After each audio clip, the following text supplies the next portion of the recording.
Bismillahirrahmanirrahim. Alhamdulillahirabbil alamin. Wassalatu wassalamu ala sayyidina Muhammadin wa ala alihi wa sahbihi ajmain. Amma ba'du. Assalamualaikum warahmatullahi wabarakatuh. Segala puji bagi Allah, pengatur alam semesta. Selawat beserta salam kami limpahkan kepada junjungan Nabi besar Muhammad sallallahu alaihi wasallam beserta para sahabat beliau dan para keluarga. Alhamdulillah, pada pagi hari ini kita berjumpa lagi seperti biasa ya. Kita mempelajari diri ya, kita membaca diri ya, kita mengikro diri ya. Maka disebut kita baca kitab yang ada pada diri sebenarnya ya. Yaitu tunggal diri pada diri Allah ya. Itu pengembalian hak ya. Kesempurnaan iman itu ada pada diri insan yang kenal akan dirinya ya. Maka kita harus paham diri, kita harus kenal diri, kita harus pelajari diri ya. Maka dikatakan kita baca kitab yang ada pada diri ya. Mengenal pada diri itu wajib ya, wajib hukumnya kita kenal diri ya, hukumnya ya, yaitu rahasia Allah. Di dalam rahasia itu ya, hidupnya Allah yang disebut zat itu ya. Allah yang hidup, bukan kita yang hidup. Tidak ada hidupnya kita, tidak ada hidupnya manusia. Manusia tidak memiliki hidup ya. Allah lah yang hidup ya, begitu. Nur itu adalah niat kita sendiri sebenarnya ya. Niat itu ya, niat itu itulah nur itu. Sempurnalah roh. Tempat sempurnanya pada roh maksudnya nyawa ya. Sempurnanya pada nyawa maksudnya hati. Di situ juga tempatnya dikelola, dan jasad tempatnya bersatu. Begitu sebenarnya ya. Menjadi satu, tunggal ya. Jika manusia itu inginnya hidup kembali ya, jika kita mau hidup kembali maksudnya ya, bacakan Al-Fatihah ya. Kita harus baca Al-Fatihah setiap anggota tubuh ya, satu persatu. Kita harus bacakan Al-Fatihah. Bacakan Al-Fatihah anggota tubuh kita ini satu persatu maksudnya ya. Mungkin kalau kita tidak bisa secara panjangnya ya, biasa-biasa saja. Khusus kepada roh, nyawa, hati dan jasadku Al-Fatihah, begitu saja sudah, jadi sudah. Karena kita tidak pernah dipersulit oleh Allah ya. Yang penting kita rajin bacakan Al-Fatihah ya. Karena kita itu bukan kita membacakan Al-Fatihah itu kepada syekh-syekh yang jauh ya. Nah itu kita harus bacakan Al-Fatihah kepada diri kita sendiri sebenarnya. Kalau bisa ya 17 kali dalam sehari semalam kita harus ya bacakan Al-Fatihah kepada anggota tubuh kita ya. Jangan lupa ucapkan salam ya pada zahir dan batin ya. Kalau secara rincinya maksudnya jangan kita lupa, maksudnya kita harus ucapkan salam dulu kepada zahir dan batin. Nah itu sama seperti contoh kita mau potong ayam ya. Kita mau potong ayam, mau potong sapi ya. Nah itu kita harus ucap salam dulu kepada zahir dan batinnya. Karena dia berjiwa juga. Punya, sekalipun binatang ya, punya jiwa juga, punya roh juga ya. Tapi roh yang dia gunakan itu adalah roh hewan yang dia pakai dari ketujuh roh yang sempurna pada diri manusia ya. Manusia itu lengkap roh yang tujuh itu pada diri manusia. Nah itulah saking mulianya manusia. Kalau binatang tidak, dia menggunakan roh hewan saja, maka sifatnya hewan. Maka dia bertengkar, saling iri, saling dengkir, berebut makanan. Coba kalau kasih makan sapi bagaimana? Rebut-rebutan. Kasih makan ayam bagaimana? Baku dorong-dorongan. Seperti itulah karena dia hidupkan hewannya. Maka kita jangan ikut-ikutan, dalam artinya menghidupkan hewan kita, serakah, dengki, fitnah, sombong, angkuh, riak, dan takabur. Jangan kita ikut-ikutan seperti itu. Itu namanya kita menghidupkan hewan atau binatang yang ada pada kita. seandainya kita dibilang binatang tidak terima. Contohnya seperti itu. Dibilangkan hewan tidak mau kita. Padahal wujud kita sudah seperti binatang. Kalam kita, suara kita juga sudah berubah suara hewan. Karena perlakuan kita hari-hari ya. Perlakuan kita itu hari-hari tidak pernah selalu melakukan perbuatan yang baik. Mana yang disebut dengan perbuatan baik? Ya tentu sekali kalau kita sholat, puasa, berzakat, mengaji, kalau kita membantu, menolong dan lain sebagainya. Itu perbuatan baik semua. Nah itu kenapa kita harus lakukan perbuatan baik? Tidak semua semua itu adalah cara kita untuk mendatangkan selalu ingat kepada Allah, tidak pernah melupakan kepada Allah. Itu tandanya kita selalu melapor kepada Allah. Itu hari-hari, setiap waktu zuhur, asar, maghrib dan isya, kita laporkan diri kepada Allah. Itulah sholat. Kita harus mengingat kepada Allah setiap waktu dan setiap saat, setiap detik. Bila perlu, itulah makrifat. Karena orang makrifat itu tidak pernah melupakan Allah setiap saat ya. Bukan di waktu zuhur saja, bukan di waktu asar saja, dan bukan di waktu isya saja. Bahkan kalau betul-betul di dalam kemakrifatan tidak tidak tidur, kurang tidur dia ya. Orang-orang terdahulu, para wali ya, alim ulama terdahulu dalam artinya sanggup dia menggunakan bantal batok kelapa ya. Jadi bantalnya itu batok kelapa. Kenapa begitu? Nah coba kalau kita tidur ngorok sedikit, nguling kita. Nguling. Kita ketiduran sedikit, nggak bisa tidur juga sakit. Karena moncongnya kelapa itu di kepala, sakit. Akhirnya apa? Sadar. Begitu kita sadar, selalu dan selalu mengingat kepada Allah. Itu cara orang dulu sanggup dia seperti itu. Tapi kita tidak sekarang, malah beli kasur, bantal, guling, enak-enakan ngorok sampai pagi. Tidak pernah ingat kepada Allah. Sepanjang malam tidak ingat kepada Allah. Inilah suatu kelemahan kita ya. Itu seharusnya orang-orang kemakrifatan kepada Allah ya. Di samping dia mampu dan bisa pengembalian hak kepada Allah ya. Di samping dia mampu dan bisa pengembalian wujud kepada Allah, pengembalian rasa, rahasia kepada Allah ya. Segala-galanya mampu dia kembalikan hanya kepada Allah, sehingga dia tidak pernah ngutang kepada Allah Subhanahu wa taala. Tidak ada utang piutang kepada Allah Subhanahu wa taala. Karena sudah mampu dan bisa pengembalian hak kepada Allah Subhanahu wa taala. Tiada hak milik saya. Tidak ada kepunyaannya kalau orang makrifat ya. Nah itu orang makrifat itu orang bodoh sebenarnya ya. Itulah orang makrifat. Tidak seperti orang syariat. Kalau orang syariat pintar. Nah itu karena dia merasa pintar, merasa bisa, merasa mampu. Itulah syariat. Kalau orang makrifat tidak pernah merasa pintar, tidak pernah merasa mampu dan bisa.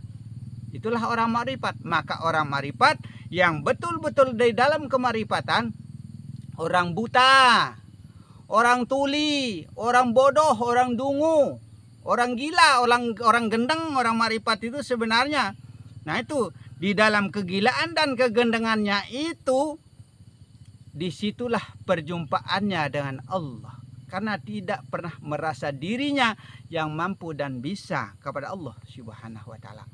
Hanyalah Allah yang punya gerak, hanyalah Allah punya kemampuan, hanyalah Allah punya kebiasaan. Kudrat, iradat, ilmu, hayat sama basar, kalamnya Allah segala-galanya. Itulah orang makrifat sebenarnya. Lain dengan mak repot. Kalau mak repot yang ikut-ikutan bikin repot saja ya. Ceplas-ceplos, ngomong sana, ngomong sini, nggak keruan, nggak jelas, bikin tersinggung orang, bikin bingung orang. Itu ndak bisa, ndak mampu merincikan suatu keilmuan itu asal-asalan saja dalam artinya. Maka makrifat punya tingkatan ya. Ada makrifatullah. Makrifatullah itu orang yang betul-betul mengenal Allah melalui Allah, dari Allah maksudnya ya. Itu namanya makrifatullah ya. Sudah mendapatkan petunjuk dari Allah bahwa dia betul-betul orang kemakrifatan, begitu maksudnya. Itu namanya makrifatullah. Kalau makrifat ikut-ikutan, ya asal tahu saja, asal kenal saja makrifat, begitu. Maksudnya itu namanya makrifat ikut-ikutan, mak repot namanya itu ya. Ada juga makrifat dalil ya. Orang yang mengenal kepada dalil, dia mengenal Allah ya. Mengenal segala-galanya itu melalui dalil maksudnya ya. Melalui dalil Al-Quran, dari hadis, dari riwayat Abu Hurairah, dari ini, dari itu, dan lain sebagainya. Dia kenal akan Tuhannya, tapi melalui dalil. Itu namanya orang alim. Alim ulama namanya ya. Tapi dia kenal Allah. Tidak melalui wahyu atau petunjuk dia mengenal Allah ya. Maka namanya orang alim, alim ulama namanya ya. Itu tapi dia kenal akan Tuhannya. Nah, itu bahwa segala-galanya itu adalah cahaya nur, nur Allah dan nur Muhammad yang menghidupkan pada alam semesta, yang menghidupkan pada diri, yang menggerakkan, yang segala macam itu adalah atas kehendak nurnya Allah. Kalau tidak ada nur roh, nur nyawa, nur zat ya, tidak akan hidup. Maksudnya seperti itu ya. Maka semua tetap dia mampu kembalikan kepada Allah, tapi karena bukan mendapatkan petunjuk dari Allah, dia mengenal kepada penciptanya. Itu namanya orang alim, alim ulama namanya ya. Jangan lupa ucapkan salam pada zahir dan batin ya. Maka kita mau memotong ayam, mau motong sapi, kita harus ucapkan salam. Salamun qaulam mir rabbir rahmanir rahim. Salam kepada zahir dan batin, karena yang batin itu, yang melihat itu, pelihatnya itu sekalipun sapi, sekalipun ayam, dia punya pelihat ya. Dia punya mata zahir ya. Nah itu dia punya mata batin ya. Itu dia punya pendengar, pendengar batin. Dia punya telinga zahir ya. Dia punya mulut ya, zahir. Dia punya suara, punya kalam batin ya. Dia punya hidup batin ya. Dia punya badan zahir. Nah itulah cara kita membedakan antara zahir dan batin. Sehingga kalau kita mau memotong ayam, mau memotong sapi, ucapkan salam terlebih dahulu kepada zahir dan batinnya. Begitu. Maka ucapkanlah salamun qaulam mir rabbir rahmanir rahim. Nah begitu caranya ya. Baca 7 kalimah yang terpuin dari bismillah. Mana yang dikatakan 7 kalimah yang terpuin ya, sudah banyak tempat saya uraikan ya di konten-konten. Dari bismillah, syahadat, astagfirullah, selawat, bahkan sudah saya rincikan semua ya. Maka saya bilang jangan dilompat-lompat maksudnya ya, jangan di skip ya, harus dilihat semua, ditonton semua maksudnya ya, supaya paham ya. Nah, itu sampai ilmu titik banyak dan sampai doa Rasulullah yang diajarkan kepada Aisyah pertama kalinya itu, yaitu lauh sisanaan alaika kama asnaita ala nafsika. Ketujuh kalimah ini harus dibaca dulu. Seandainya kita mau ngobati orang, mau menolong orang, contohnya ya, kita harus baca dulu ketujuh kalimah yang terpuin itu ya. Seandainya kita mau baca ilmu, mau gunakan ilmu apa saja contohnya ya, kita harus baca dulu kalimah yang terpuin itu. Maksudnya ya, begitu cara penggunaannya. Seandainya kita mau sholat, semasa kita masih berdiri, baca dulu kalimah yang terpuin itu ya, akan dilipat gandakan dalam artinya seperti itu. Tapi jangan karena pahala itu kita baru mau melakukan segala hal perbuatan. Maksudnya kita mau sholat, sebelum kita mulai sholat, kita duduk, kita berdiri tegak dulu seperti huruf alif. Berdiri tegaknya Allah, maka hadirkanlah Allah pada diri ya, maksudnya ya. Maka sambil kita menghadirkan Allah pada diri, maka kita baca 7 kalimah yang terpuin itu. Baru kita mulai sholat dan niatkan ya, aku sengaja sholat asar atau zuhur karena Allah Ta'ala. Betul-betul karena Allah Ta'ala. Baru selesai Allahu Akbar bersamaan dengan niat. Begitu itulah yang disebut dengan niat ya.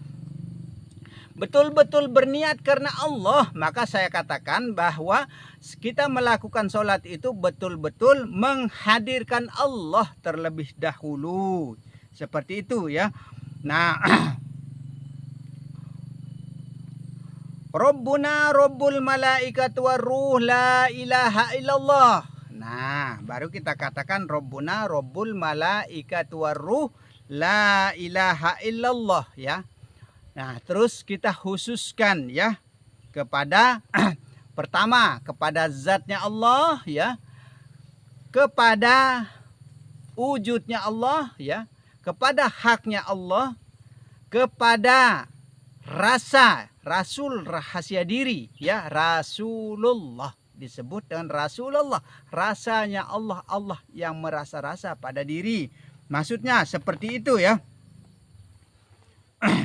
Nah, baru kita setelah kita membaca Al-Fatihah itu ya, baru maksudnya setelah kita Rabbuna Rabbul malaikat waruh la ilaha illallah, khusus kepada zatullah, umpama hakullah ya zatullah, umpama ya hakullah ya wujudullah ya Rasulullah. Al-Fatihah. Begitu caranya. Setelah selesai maksudnya jangan lupa baca selawat dan baca Alhamdulillahirabbil alamin. Kenapa harus seperti itu ya? Karena ya supaya kita terhitung taat kepada Rasul rahasia diri, Rasulnya Allah ya. Nah, terus supaya kita kalau kita membaca Alhamdulillahirabbil alamin dan dari bismillah kita baca dari awalnya ya, nanti akan dihitung orang yang pernah membaca Al-Fatihah itu juga. Begitu. Berarti 2 kali lipat. Contoh seperti itu ya. Tujukan kepada zatnya ya. Ya. Zatnya Allah. Ya hakullah. Ya wujudullah. Dan ya Allah. Ya Rasulullah. Itu tujuan kita maksudnya dalam bacaan itu maksudnya ya. Nah seperti itu. Maka niatkan hanya Allah lah yang berdiri dengan sendirinya. Itu saya katakan tadi kan kita harus hadirkan Allah ya. Kita harus hadirkan Allah, maka niatkan hanya Allah lah yang berdiri dengan sendirinya, tidak ada lain, hanyalah Allah, Allah dan Allah yang berdiri. Karena kita bisa berdiri tegak itu adalah kalau bukan karena Allah tidak bisa kita mendirikan diri. Seperti itu. Pada diri alif muntili itu disebut dengan alif muntili. Alif lah yang tegak berdiri pada diri. Dalam arti kata Allah yang berdiri. Begitu saja sudah. Kesempurnaan Al-Fatihah itu adalah kesempurnaan urat yang ada di dalam tulang kita ya. Karena Al-Fatihah itu jumlah hurufnya 144. Begitu pula urat kita yang besar yang kecil ya. Semua itu berjumlah 144 juga. Maka apabila kita membacakan Al-Fatihah, sempurnanya urat kita terbagi asma Allah dan asma Rasul. Karena huruf-huruf yang ada pada diri kita ini adalah dari alif sampai iya. Nah itu. Jumlah uratnya manusia sesuai dengan jumlahnya huruf Al-Fatihah itu ya. Yang jelasnya asma Allah berjumlah 93 ya. Itu jumlah asma Allah di dalam Al-Fatihah maksudnya, maka berjumlah 144 ya. Asma Rasul berjumlah 51 ya. Asma Allah berjumlah 93 ya. Maka berjumlah 144 asma Allah dan asma Rasul dalam Al-Fatihah itu maksudnya ya. 7 huruf yang tidak terdapat di Al-Fatihah ya. Huruf seperti huruf sa, jim, ho, ze, suin, zo dan fa. Itu tidak ada. Fa itu panah artinya ya. Nah itu.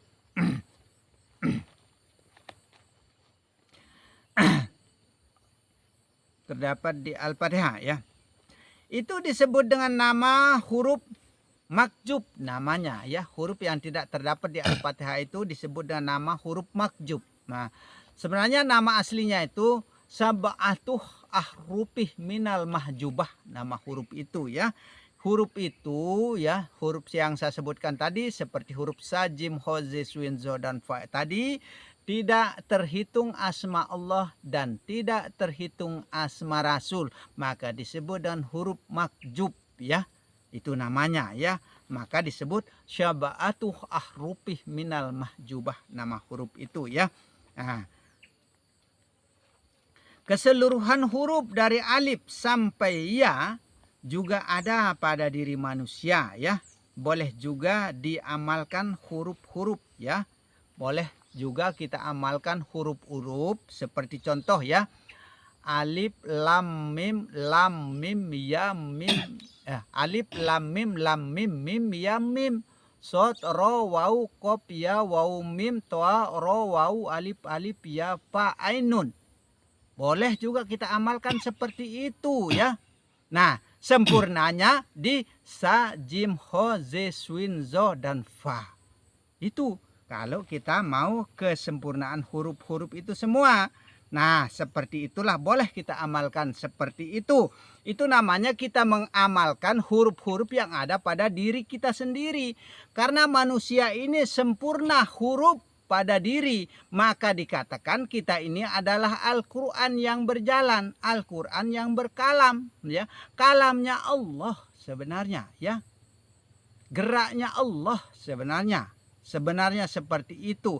Maka huruf-huruf itulah yang sempurna di dalam diri, sehingga hiduplah diri ini, diri zahir dan diri batin hidup karena huruf itu sebenarnya ya. Itu punya arti sendiri-sendiri. Ya, sudah sebagian besar kan banyak yang saya uraikan huruf-huruf itu dari huruf ke hurufnya pada konten-konten yang lalu seperti itu. Itu ilmu laduni namanya ya, ilmu laduni namanya huruf-huruf yang tadi saya baca itu ya. Itu ilmu laduni. Ilmu laduni itu adalah ilmu yang tanpa guru sebenarnya. Itu tanpa guru ya. Tidak kita dapatkan dari kitab maksudnya ya. Tidak kita dapatkan dari kitab, tapi nyatanya huruf itu kok ada di kitab. Alif sampai ya, begitu. Tapi ini karena didapatkan dengan sendirinya tanpa guru, tanpa diajarkan, itu yang merupakan petunjuk yang pernah datang kepada seseorang. Siapa yang dekat kepada Allah, tentu sekali orang yang ma'rifatullah, yang mengenal kepada Allah, mengenal pada hidupnya. Itu yang dimaksud ya. Maka disebut ilmu laduni. Ilmu laduni itu adalah ilmu yang datang dengan sendirinya tanpa guru. Maksudnya itulah yang menjadi petunjuk kepada orang-orang yang paham kepada dirinya. Begitu. Jika mau punya kelebihan dunia dan akhirat ya, jadikanlah buah bibirmu. Itu kalau kita mau punya kelebihan dunia dan akhirat, huruf-huruf tadi itu semua ya, kita harus amalkan maksudnya ya. Itu kita akan mendapatkan kelebihan untuk meyakinkan alif lam mim itu ya, untuk kita yakin, agar kita yakin maksudnya ya. Alif lam mim itu pahalanya satu sebenarnya ya. Lam mim itu pahalanya juga satu ya. Itu cara saya dapatkan petunjuk itu soalnya itu, dan itu juga katanya cara saya diajarkan melalui petunjuk itu. Begitu, karena ini datang kepada diri saya sendiri insyaallah dan izin Allah ya. Lam mim alif alif lam mim itu pahalanya satu. Lam mim itu pahalanya juga satu. Mim ya mim itu pahalanya satu, berarti 3 pahalanya ya. Nah, kalau kita baca sering berarti banyak pahala. Tapi jangan melakukan segala sesuatu itu selalu karena pahala. Tidak benar itu ya. Itu jangan berharap pahala. Seandainya tidak ada pahala, kira-kira kita tidak mau amalkan. Seperti itu sebenarnya. Di dalam kemarifatan itu ya, tidak ada berharap pahala ya. Tidak ada berharap ini itu dan segala macam. Nah, karena dia selalu merasa beserta bareng dengan Allah. Seperti itu sebenarnya dalam kemarifatan itu ya. Kalau untuk meyakinkan ya, untuk meyakinkan. Karena ini merupakan petunjuk yang pernah datang kepada saya, dalam artinya ya, terkadang kita kurang yakin. Untuk meyakinkan ya, cari di penafsiran Al-Quran. Ada ya, ada di penafsiran Al-Quran. Saya pernah temukan ya, di penafsiran Alif Lam Mim Mim ya Mim. Ada di penafsiran Al-Quran. Seperti itu juga penjelasannya. Nah, itu. Nah, kenapa Al-Quran itu ditafsirkan ya? Al-Quran itu ditafsirkan karena masih banyak rahasia-rahasia di dalam Al-Quran yang masih tersembunyi, yang dirahasiakan oleh Allah. Kenapa dirahasiakan di dalam Al-Quran itu, yang masih ada yang tersembunyi maksudnya ya? Karena tidak mampu kita pahami. Ya, tidak mampu kita pahami semua, bikin kita keliru, sehingga tidak diloskan dalam artinya. Seandainya kita dibongkarkan dalam artinya, dikisahkan ya, semua Al-Quran itu seisinya dalam artinya semuanya ya, yang tersembunyi, yang merupakan rahasia huruf dalam artinya, seperti contoh ya, Yasin artinya wahai sin. Terkadang ustaz kita mengatakan tidak ada artinya. Wahai sin, wahai Rasulullah dengan ajarannya, artinya. Mana ajaran Rasulullah? Syariat, tarekat, dan hakikat. Seperti itu sebenarnya. Itu mana yang menunjukkan syariat, tarekat, dan hakikat? Jerijinya sin itu tiga jeriji. Jeriji pertamanya menandakan syariat, kedua menandakan tarekat, dan ketiga menandakan hakikat. Seperti contoh lagi alif. Alif itu Allah ya. Seperti A, I, U ya, seperti itu. Ada arti tersendiri-sendiri atau alif lam mim. Alif itu Allah, lam mentiadakan, mim itu Muhammad zahir. Seperti itu sebenarnya, tidak dipahami oleh banyak orang. Yang mengetahuinya adalah orang-orang tertentu, yaitu orang yang dekat kepada Allah sebenarnya ya. Seperti itu sebenarnya. Nah, itulah contoh-contohnya, maksudnya supaya kita yakin dengan keilmuan, yakin dengan huruf-huruf ini maksudnya ya.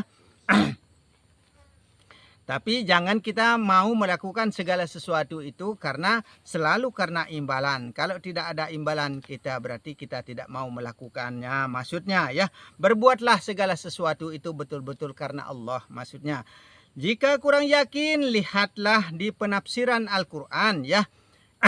Itulah yang merupakan rahasia Al-Quran yang tidak bisa dipahami oleh banyak orang maksudnya ya. Coba perhatikan lagi huruf ini ya, tidak terdapat di ketujuh huruf makjub itu, berarti asma Allah dan asma Rasul berarti ya. Apabila membaca asma Allah maka dihitung orang yang taat kepada Allah ya. Apabila kita membaca asma Rasul, maka kita akan dihitung orang-orang yang taat kepada Rasulnya. Begitu. 99 nama Allah itu ya. Aku tempat sempurnanya sebenarnya ya. Kata aku itu Allah juga yang dimaksud pada diri. Maka dikatakan bahwa manusia itu adalah rahasia sebenarnya. Begitu ya. Rahasia itu disebut rasul ya, rahasia itu disebut rasul. Rasul itu sebenarnya adalah rasa sebenarnya ya. Rasulullah rasanya Allah sebenarnya ya. Allah lah yang merasai pada diri, yang merasa-rasa pada diri ini, diri insan, diri manusia itu ya. Allah yang merasakan sebenarnya, karena ingat tidak ada kemampuannya jasad zahir kasar ini untuk bisa merasa-rasa sebenarnya ya. Berarti tetap kembali kepada pemiliknya, kepada Allah. Berarti Allah lah yang merasakan begitu. Bukan manusia punya rasa ya dan bisa merasakan. Jasad kasar zahir Muhammad nyata tajali nampak jelas di hadapan mata kita ini, bukan itu yang mampu dan bisa merasa-rasakan. Kalau memang dia bisa merasa, bukanlah kholawala namanya begitu. Maka menjadi rasaku, wujudku, hidupku. Nah, segala-galanya kembali kepada Allah jadinya. Kuasaku, kehendakku pada diri yang menjadi rahasia hidupku. Begitu. Pada manusia yang setunggal rasa dengan Allah, bareng jadinya dengan Allah. Begitu maksudnya ya. Beserta jadinya ya. Beserta bareng jadinya. Itu yang disebut karena Allah. Nah, itu yang disebut dengan karena Allah. Kalau sudah karena Allah ya, berarti Allah lah yang bergerak pada diri. Itu kalau sudah merasa beserta maksudnya ya. Allah lah yang berkehendak pada diri ya. Tiada kehendaknya manusia, tiada geraknya manusia, tidak bisa apa-apa manusia. La haula wala ya. Maka jatuhlah satu kehendakmu. Berarti jatuh satu kehendak kita ya. Siapa yang berkehendak jadinya? Kalau sudah jatuh kehendak kita, Allah. Jatuhkan lagi yang lainnya, pelihat, jatuhkan pelihat. Bukan kita yang melihat. Siapa yang melihat jadinya? Allah, dan semua jatuhkan. Ya, itu disebut dengan pana diri, lenyapkan diri hanyalah kepada Allah. Panaul pana, tenggelam di dalam Allah. Sebenarnya begitu ya. Jatuhkan lagi pendengaran ya, pelihat dan kalammu. Allah lah yang mendengar, melihat dan berkalam jadinya. Begitu. Pada dirimu, pada kita semua manusia. Begitu. Perhatikan syahadat, barzah, hak ya. Semua hidup itu adalah hidup yang satu. Manusia ini semua hidup, tapi cuma tunggal hidup. Allah yang hidup, yang satu dengan sendirinya tunggal. Begitu. Maka disebut Esa Ahad ya. Semua wujud itu adalah wujud yang satu. Yang berupa-rupa pada alam, pada semua manusia itu adalah wujud yang satu. Sebenarnya semua rasa, ya, semua rasa adalah rasa yang satu. Allah yang merasa rasa. Begitu. Allah tempat kembalinya segala-galanya. Begitu. Semua tanpa kecuali adalah hak milik kepunyaan Allah. Ya. Kepunyaan Allah. Ya. Tidak ada lain selain daripada Allah, ya. Tidak ada Tuhan selain Allah. Allah tempat kembalinya semua. Kalau tidak kembali kepada Allah, salah semua manusia. Nah itu. Disitulah kekufuran dan kekafiran kita. Begitu. Baru masuk ke surat Al-Baqarah ya. Baqarah sebenarnya ya. Baqarah ya. Berkekalan dengan roh maksudnya begitu. Berkekalan dengan roh. Roh yang mana yang dipilih? Nah, tinggal kita pilih roh yang mana. Roh yang baik atau roh yang kurang baik. Nah, itu di sini setannya sekarang ini. Hewannya sekarang. Nah, karena ada roh hewan. Nah, kalau kita hidupkan hewan, maka hewanlah manusia itu. Mungkin ini yang bikin kadang-kadang ini yang sering bikin kita tersinggung ya kadang-kadang. Nah, padahal saya menguraikan suatu kitab, dalam artinya saya menguraikan apa yang ada dalam keilmuan. Tapi kadang-kadang kita banyak tersinggung ya. Nah, kenapa kita cepat tersinggung ya? Karena kita selalu hidup hewan kita ya. Karena hewan kita hidup, akhirnya kita cepat tersinggung. Akhirnya kita cepat jadi pemarah, cepat emosi. Jadinya iri, dengki. Ujung-ujungnya fitnah. Keluarkanlah komen-komen yang tidak baik. Apa yang dihidupkan, hewan yang dihidupkan. Itulah yang saya maksud roh hewan. Nah, itu akhirnya kita membenci, memojokkan, mencurangi, menjelekkan, dan segala macam. Tidak lain kita itu menghidupkan roh hewan yang ada pada diri kita. Sehingga manusia itu akan bersifat seperti hewan. Maka binatang manusia itu sebenarnya. Maka wujud kita pun akan berubah seperti binatang apabila kita menghidupkan roh hewan itu. Bahkan kalam kita, suara kita akan berubah juga seperti kalamnya binatang. Nah, itu. Mungkin selama ini belum rinci saya rincikan ya. Bisa-bisa tersinggung di sana ya. Karena selalu saya katakan setan. Nah itu. Tapi memang faktanya seperti itu, kenyataannya begitu. Itu saya berkata apa adanya sebenarnya. Itu. Tapi kadang-kadang kita salah pemahaman ya. Roh hewani ada pada diri. Nah, ada pada kita. Jangan hidupkan maksudnya roh hewan ini. Kalau kita hidupkan roh hewan ini, kita akan bersifat seperti hewan maksudnya. Itu cara-caranya setan. Nah, itu cara-cara setan. Barang siapa yang mengikuti cara-cara setan atau hewan, maka hiduplah roh hewani itu. Nah, itu apabila roh hewani itu hidup, dihidupkan, bersifatlah binatang jadinya kita. Berwujudlah binatang, bersuaralah binatang, tapi tidak dari sekarang, di akhirat nanti. Itu. Seandainya dari sekarang, ada malu nggak kira-kira kita? Maka kalau kita tidak mau bersifat seperti hewan, ya, tidak mau berroh hewan, ya, tidak mau berwujud binatang, ya, jangan kita jalankan perbuatan yang jelek, yang jahat. Nah, maka jalankanlah apa yang telah diperintahkan dan jauhkan apa yang merupakan larangan-larangannya. Nah, itu seperti itu sebenarnya. Apa yang telah diperintahkan, banyak hal kebaikan seperti itu. Apa yang dilarang, banyak juga kejahatan-kejahatan yang kita dilarang. Nah, itu.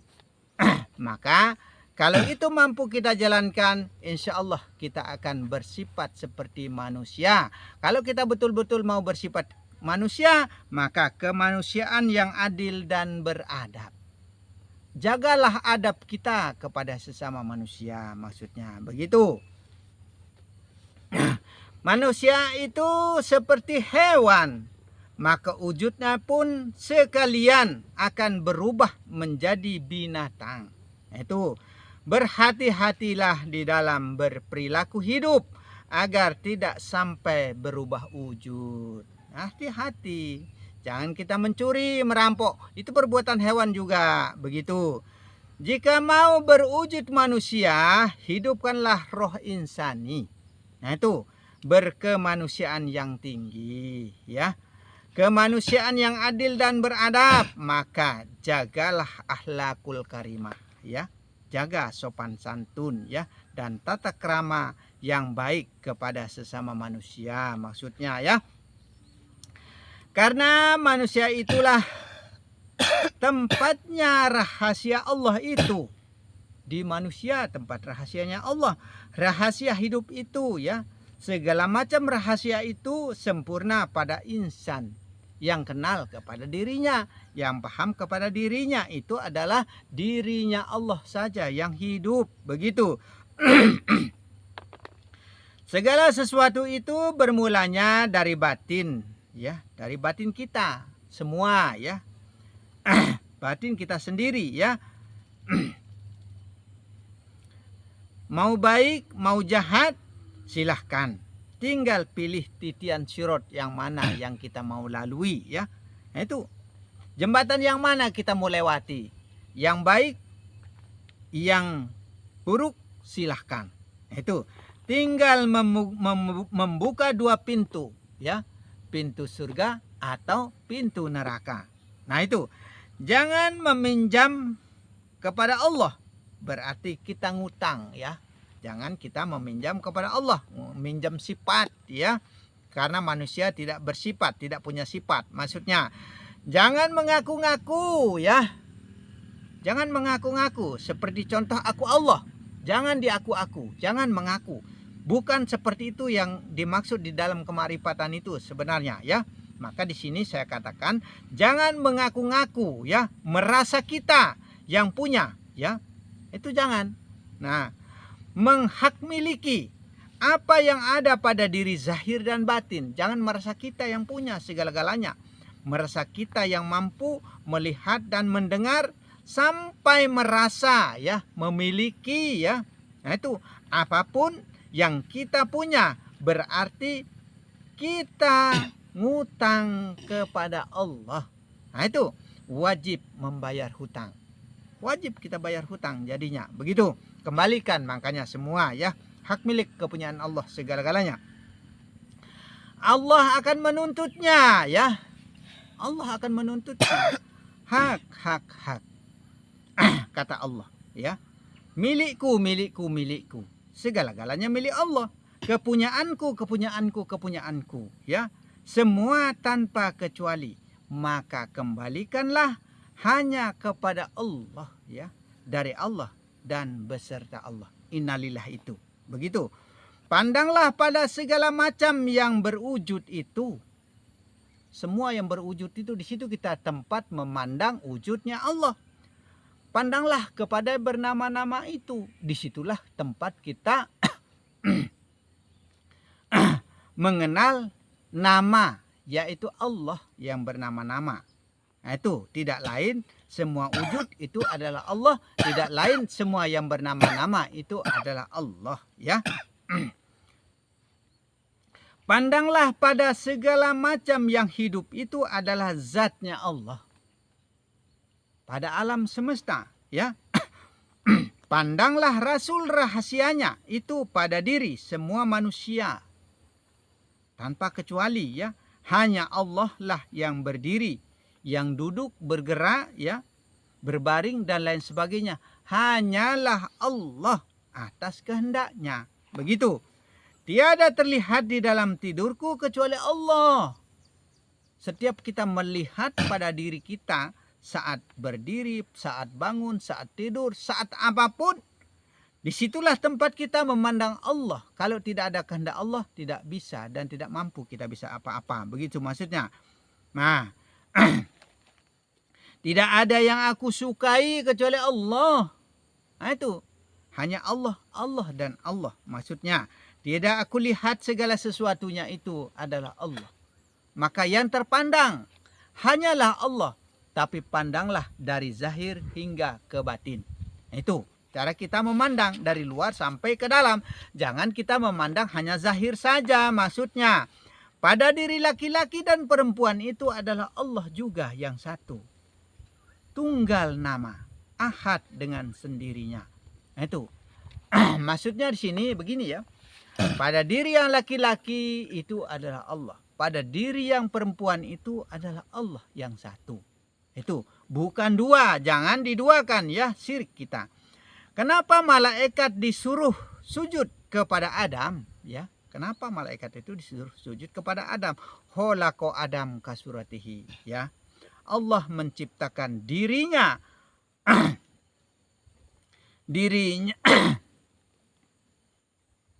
Allah menggambarkan dirinya seperti gambaran Adam. Atau Allah menciptakan dirinya seperti Adam, ya. Nah, itu sebenarnya Adam itu kan manusia. Apa bedanya dengan kita? Ya. Apa bedanya dengan kita? Al insanu sirri wa sirri sifati wa sifati lagoiri. Ya. Manusia itu rahasiaku, kata Allah. Rahasiaku itu adalah sifatku. Sifatku itu tidak ada lain selain daripada Allah itu sendiri, ya. Aku itu sendiri, ya. Itulah sebabnya malaikat itu disuruh tunduk pada manusia. Sehingga malaikat itu mengatur cahayanya pada pandangan, ya.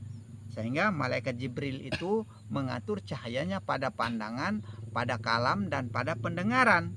Maka disebut malaikat Jibril membawa wahyu kalam, ya, pendengaran serta cahaya kalam maksudnya, ya. Yang mengatur akal untuk berbicara sehingga dikatakan Jibril itu membawa wahyu sebenarnya. Nama cahayanya Jibril itu Rohul Kudus namanya, ya. Rohul Kudus namanya. Itulah yang menjadi rohnya kehidupan. Begitu. Manusia terlihat ke muka bumi. Manusia terlahir. Manusia terlahir ke muka bumi ini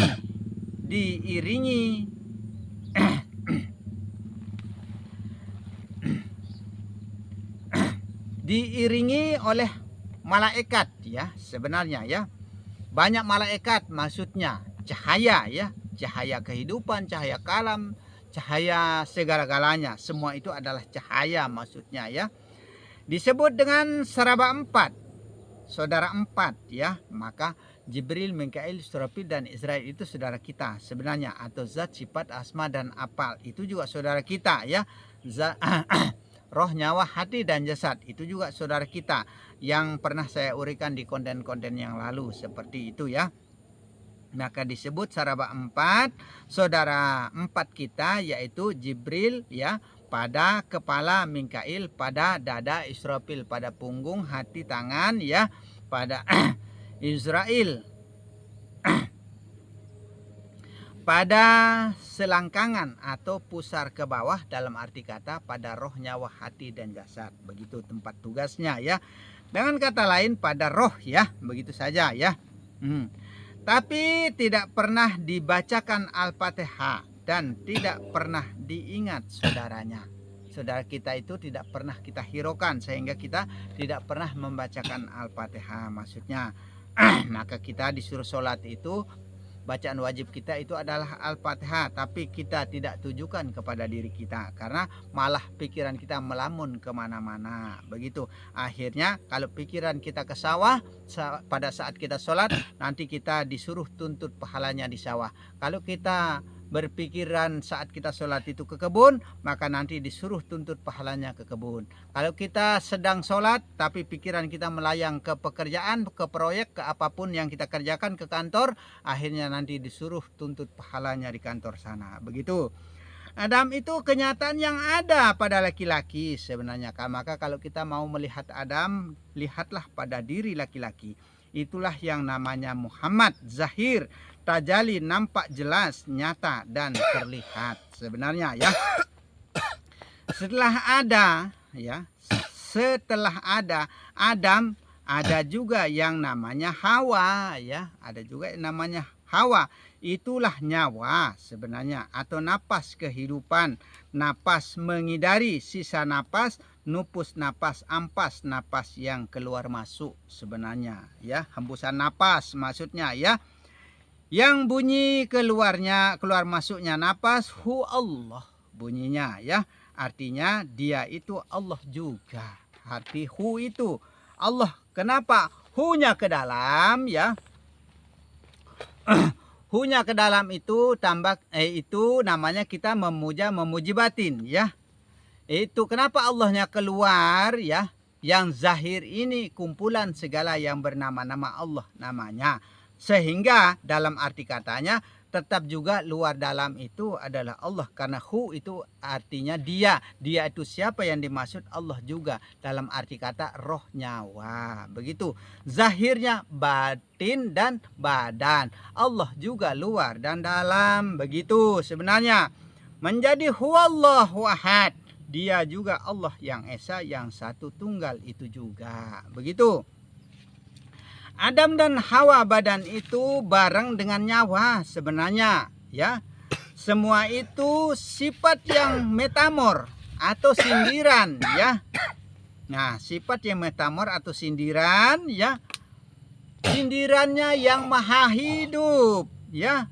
Wa sifatila goiri, sifatku itu tidak ada lain selain daripada aku sendiri, Allah juga ya.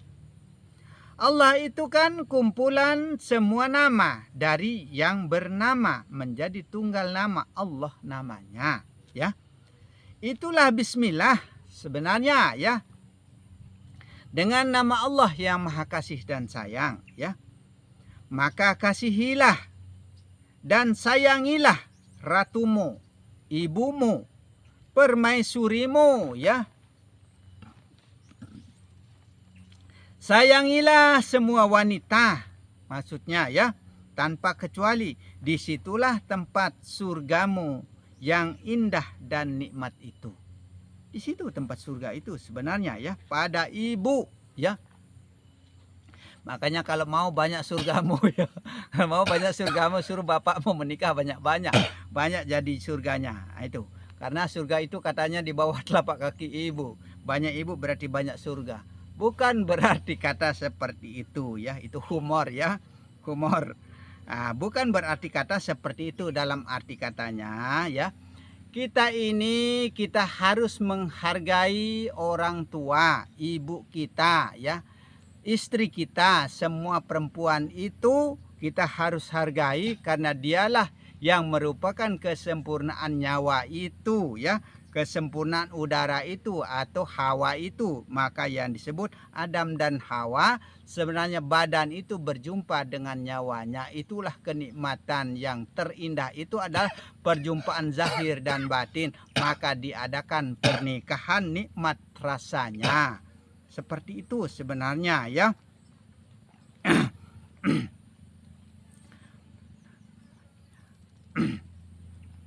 Mata nikmatnya memandang wanita ya, sehingga mata itu punya nikmat ya. Wah, kalau ngintip orang mandi apalagi senang sekali mata ini ya. Nah, apalagi cewek-cewek yang janda-janda yang mandi. Nah, seperti itu, maka mata itu nikmatnya memandang, tapi jangan pandang yang tidak baik. Memandang pemandangan yang indah, gunung yang indah. Nah, seperti itu.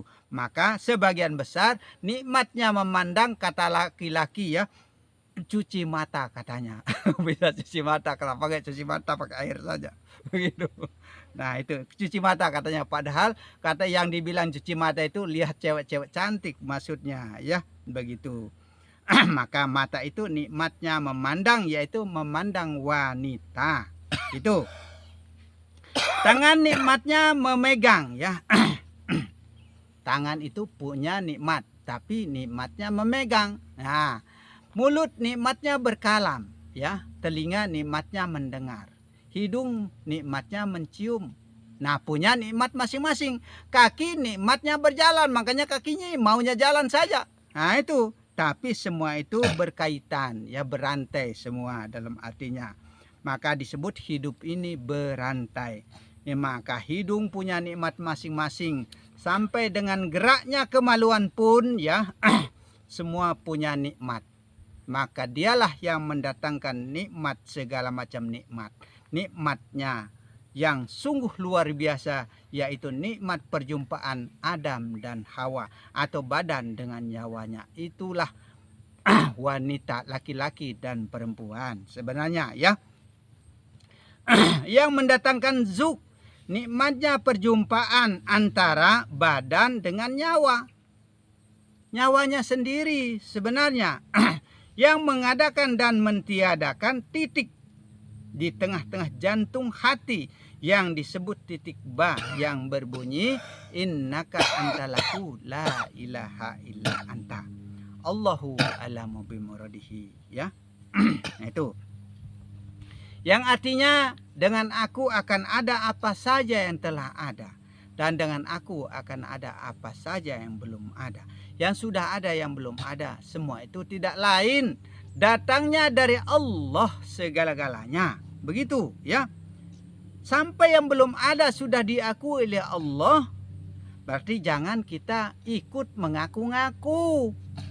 Itu kalau kita ikut mengaku-ngaku juga, nah disitulah kesalahan besar kita kepada Allah Subhanahu wa ta'ala. Sebenarnya juga itu semua tidak lepas dari aturan ya, malaikat yang 10 ya. Tidak lepas dari aturan malaikat yang 10 ya. Jantung hatinya mengelola. Nah, jantung hati itulah yang mengelola. Maka disebut kalbu mukminin baitur rahim. Hati yang bersih tempatnya Allah itu. Begitu. Sekalian menjadi arah kiblat menyembah. Arah tumpuan kita menyembah itu adalah kepada jantung dan hati. Kenapa secara syariat kita disuruh arahkan menyembah kita kepada Mekah, kepada Mekah sana atau kiblat Ka'bah itu? Karena itu adalah pusaran tengah, titik tengahnya bumi ya. Itulah kalau secara badan ya, udal namanya. Udal ya. Istilah Jawa tapi udal. Kalau Lombok itu apa bahasa Lomboknya? Pusat. Pusat istilah Lomboknya. Kalau istilah Jawanya itu udal ya. Itulah pusaran, titik tengahnya dalam artinya. Titik tengahnya bumi itu adalah di Mekah sana, ya. Pusaran tengahnya seperti itulah. Kalau manusia pusaran tengahnya itu adalah pusar, begitu saja. Nah itu. Sekalian menjadi arah kiblat menyembah, ya. Maka terlihatlah gambaran titik ba itu di tengah-tengah jantung hati. Itu namanya tawaddu, ya. Maka kita harus konsentrasi pikiran kepada jantung dan hati kita. Disitulah tempat kita memandang titik, ya. Titik lingkaran kosong itu, ya. Maka kosongkanlah segala sesuatu selain daripada Allah saja yang ada. Maksudnya begitu, ya. Tumakninah, betul-betul pemikiran, jangan kemana-mana, maksudnya terutama pada saat menyembah, ya. Jangan kemana-mana pikiran kita, terutama pada saat menyembah. Hanya Allah saja yang terlihat dan terdengar, yang melihat dan mendengar.